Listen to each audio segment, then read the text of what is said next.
This Druid build is busted. If you don't believe me, then check this out. The build one-shots Lilith every time. It clears tier 100 dungeons with ease, and it can teleport around like crazy, which is funny as heck. Alright, so what is this amazing build? It's the Gigatank Shred Werewolf Tornado Blaster Grasshopper Druid build. Now, how in the heck does this work, you may wonder? By using the key passive Toxic Claws, the build can stack up immense amounts of poison damage, which it can then unleash by using Aspect of the Blurred Beast. By doing this, you become Lilith's daddy. It also works on all other bosses in the game, as well as elites, making you a one-shot god. So why is it so hecking tanky as well? It uses a bunch of defensive aspects and stats, yes indeed, but it is built around Tornado. This grants you insane amounts of self-sustain, which is required for us to farm tier 100. And what about being a grasshopper? That sounds fun, right? Yes, my friend, by using dash, we can jump from mob to mob without a cooldown. It's basically like having a zero cooldown teleport, which is nuts. Let's take a full look at all the gear and aspects so that you can also have a hecking ton of fun like me and start gaming. First off, we need the Tempest Roar. Shocker, right? We obviously use damage reduction while crowd controlled as gems, because crowd control is a thing in this game, if you haven't heard, LOL. Next off, we need a chest piece, because Noon wants to look at this while running around. I greet you. Ah, damn. Sorry, I got a bit carried away there. We want the following stats. Damage reduction while fortified or flat DR, maximum life, total armor, and damage reduction from poisoned enemies. Damage reduction from close enemies is also good if you enjoy face-tanking large amounts of mobs, and damage reduction from distant enemies work if you are a cuck. For aspect, we need the Vigorous Aspect. Since we are always an awesome werewolf in this build, this aspect is a damn good choice. For gloves, we want the following: crit chance, lucky hit chance, attack speed, and ranks to Tornado. Attack speed after dodging is insane as well, but you need a rogue to roll it for you, and rogues can suck it, right? We grab the Storm Chaser aspect to grant out Tornado's aimbot. This will make our Storm Tornadoes chase our enemies, so it's a pretty convenient name. Right, my friend? Alright, let's check out the pants. One bonus of having pants is that it hides your panties. Another bonus is that we can stack 4x defensives on them. The stats that we are looking for are the same as in our chest piece. We want damage reduction while fortified or flat DR, maximum life, total armor, and damage reduction from poisoned enemies. As aspect, we choose Aspect of Might. This aspect is absolutely bangers, granting us 20% damage reduction. Let's take a look at the boots now. There are 3 stats that are very important. These are max evade charges, movement speed, and total armor while in werewolf. Other than these, you can use spirit cost reduction and damage reduction while injured. Using willpower is also damn good for dishing out huge amounts of DPS. For aspect, we use Aspect of Audacity because it has a hecking cool name. I'm just joking. We use it because we want to stun enemies before they can kill us. The most important stat in our weapon is high DPS. We also want it to be a one-handed axe with vulnerable damage, core skill damage, willpower, and damage to close enemies. All stats and crit damage is also some alright stats. For aspect, we take the Aspect of Retaliation. As long as we keep Fortify up, this aspect is absolutely bonkers. As gems, it's the critical strike damage to vulnerable enemies all the way, baby. Now it's time to look at the amulet. Here we can find one hecking important stats, which is ranks to Toxic Claws. This grants us insane amounts of poison damage, which is a must. It's also cheap if you want to purchase it unless this video achieves 10 million views, goes viral, and everyone tries to get it. Envenom is damn good A-swell. This can, however, be more difficult to purchase. Other than these, we grab a bunch of defensives. Try to look for armor while in werewolf, total armor, damage reduction while fortified, or damage reduction against poisoned enemies. Having defensives on the amulet is a must if you want to farm tier 100 dungeons with ease, which we know you want to.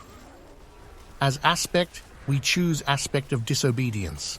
This grants us a ton of armor and is overpowered as hell on the amulet. If you are only here to adopt Lilith and become her daddy, however, then Aspect of the Blurred Beast is for you. Oh, I wonder what heart we will be using.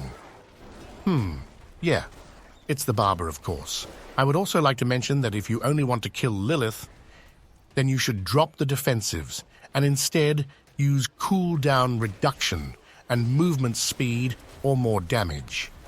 In our rings, we use the following stats: vulnerable damage, crit chance, lucky hit chance, and maximum life. For Lilith, you could also drop max life for damage to close enemies. As aspects, we choose the Dire Werewolf aspect as well as the Blurred Beast aspect. Since I'm your best friend, I will also give you an option for Lilith only. Since you would have Blurred Beast on your amulet, then you should use the Accelerating aspect. For hearts, we want the Caged Heart of Revenge and Caged Heart of Ineroxible Force. For Lilith, however, we can drop Ineroxible Force for the Dark Dance Heart. For more grasshopping and less pulling in Nightmare dungeons, dropping Ineroxible Force for Caged Heart of the Calculated is an option. Only the totem left then, Bud. Here we need cooldown reduction, lucky hit chance, crit chance, and resource generation. If your gear sucks for tier 100, however, then I would drop resource generation, perhaps even crit chance for defensive stats. For aspect, you want Aspect of the Rampaging Werbeast, since it's completely hecking broken. Alright, let's look at my highly intellectual skill tree. We start off by taking Storm Strike for even more damage reduction. To grant us vulnerability on bosses, we also take Enhanced Storm Strike and Fierce Storm Strike. Next, we grab a ton of Tornado ranks, obviously. Enhanced and Raging Tornado also grants us Vulnerable, which is hecking nice. To one-shot everything in the game, we pick up Shred. We also grab Enhanced Shred, since it's overpowered as heck, and Primal Shred. The Primal Shred lets us dash like crazy, which is fun as heck. Next, we choose Predatory Instinct for more crit chance and Digitigrade Gate to be fast as heck, boy. Wild Impulses is also sick, so obviously we grab that. Blood Howl is also an important skill. We want to spam this as much as possible, so we grab the Enhanced Blood Howl. How more damage we also take preserving Blood Howl. Ancestral Fortitude is pretty awful, but this one right here is damn good. It's Vigilance. By spamming Blood Howl, this skill lets us keep 15% damage reduction up at all times. In this build, we will be fighting close range a lot, but all distant enemies will take huge amounts of damage due to this skill. It's called Nature's Reach. In the Wrath skills, we can find several important abilities. Grab Hurricane for easy Grizzly Rage stacks, as well as Enhanced and Savage Hurricane for damage reduction. To keep enemies poisoned, we choose Neurotoxin. This is what makes the build work. We grab Envenom for more damage, and then we grab the most important skill, the Toxic Claws. This lets us stack up poison damage and unleash it with the Blurred Beast aspect. Alright friends, almost done with the skills. Picking Grizzly Rage is a must in this build, both for damage and unstoppable.